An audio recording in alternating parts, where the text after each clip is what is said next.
What's up, everyone? My name is James Quick, and I'm a developer advocate here at Auth0. Recently, I was wondering how I could drive more engagement in my Twitch streams, so I decided to tie in Twitch chat with these hue lights that you see behind me for something like this, or this, or this.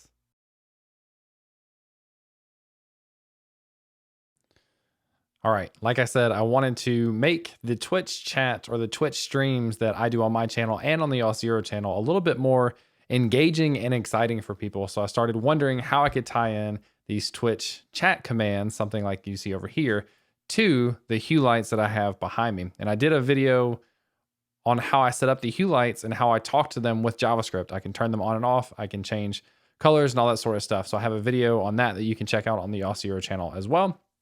So we won't really cover the details of how that is set up, but we will cover how to tie that into a Twitch chatbot.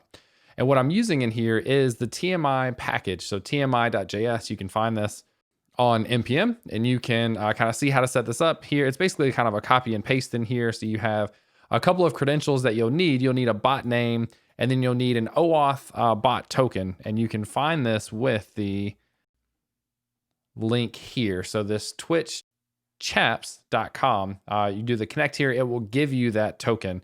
So I'll include a link to that in the video below so you can go and get your token as well. And then you'll also need the channel. Now, often that channel is the same as the username. So if in this case I'm logged in as Auth0, that will be the username as well as the channel. After you have that client set up, then you have the ability to register an on message handler and then log out any message as it comes in. So let's take a quick look at what this looks like in code. Now I've got a few files already in here. I've got a .env file, which has my private environment variable credentials, including that bot token. So I'm not going to show you that because it's private. But when you set yours up, you can create your .env file as well. I also have the hue lights file here.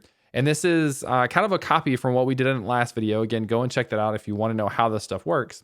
But basically, after setting up my hue lights, I can send an HTTP request to those lights and tell it, do I want the light to be on or off? And then also set the saturation, brightness, and hue. So pretty cool. So we have some helper functions in here to control an individual light, to control all lights. And then we have the ability to set lights to random colors and set lights for Christmas. So we'll use those here in a second. So let's look at what it will take to set up our TMI.js. And first, I'm using a package called .env. This lets me pull in environment variables from this .env file while I'm running locally. And then I have my reference for requiring TMI. And if you look inside of the package JSON, you can see we've got a couple of dependencies here. That .env library, the TMI.js library, and Axios, which is being used inside the hue lights. All right, and then the next step was to create the Twitch client. So let's go ahead and copy in that snippet. This is the exact same that came from the documentation, except we're now using environment variables for username, password, and channels. So that works out pretty well. And then we can kind of start off with a connect and then registering the message handler. So if we close out this message handler, and then we can log out what the message is. You see I've got some logs down here from testing that I did in the past. So this should be ready to go just to handle a message. So I'm going to use nodemon and then my app.js file. Nodemon will automatically reload this every time I save my file, which makes it really easy to test this stuff out. So I'll do a nodemon of app.js, and this thing is running. It's connected to the Auth0 Twitch channel. And if I come back to the Auth0 Twitch channel and send in something, just kind of a random message, we should see that it's logging this out. So we're able to create this Twitch chat bot listener or chat listener. And then now we want to be able to do different things based on this. So what I'm going to do is I'm going to pull in or require those helper functions from that hue lights file. So remember, inside of hue lights, we had a couple of functions for controlling the lights, setting them to random colors, Christmas colors, and then turning them on and off.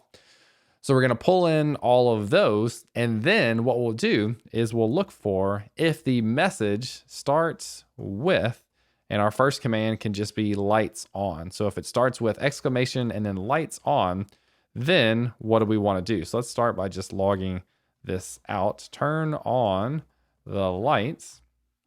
All right, so that's cool. And then if we save this now and send a message that is not lights on. You shouldn't, we'll see the message log, but not the turn on the lights message.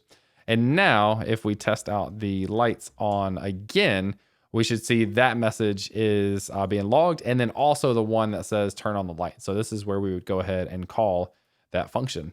And that works out pretty well. We can do this a little bit of work to check what the message starts with, and then we can do something like call the control all lights function and then set it to true, which is going to turn those lights on.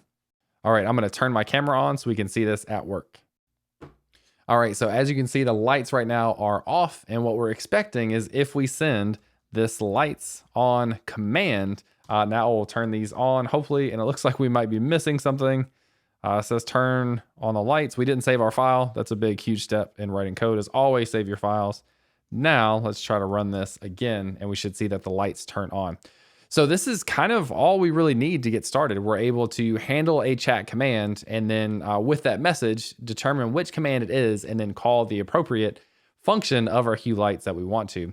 So just to kind of speed this along a bit, let's copy in the rest of these.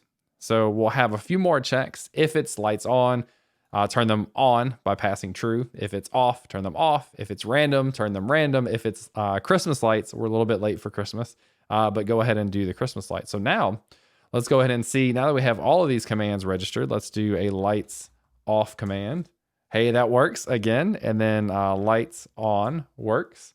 Then we can try our lights random. This should just give a random color. And then lights random again, another random color. And lastly, the lights Christmas. This should give us a green and a red color, which is really nice. So I think this is really cool for Twitch engagement. Keep an eye out for this on the Auth0 Twitch channel, so AUTH0, and then also on my personal channel at James Hugh Quick. I want to incorporate these into the channel and have them be maybe rewards that people can redeem. I want to do another video in the future on how I organize this into kind of a bot framework for Twitch, how to give some organization, do things like timeouts for global cooldown, user cooldown, that sort of stuff. If you're interested in seeing more on doing Twitch bot stuff, let us know in the comments below. We'd love to come out with videos that you are excited to see. Thanks as always for checking out the video. If you enjoyed it, like it, subscribe to the channel, come see us in future videos. Again, hope you enjoyed it, and I'll see you in the future.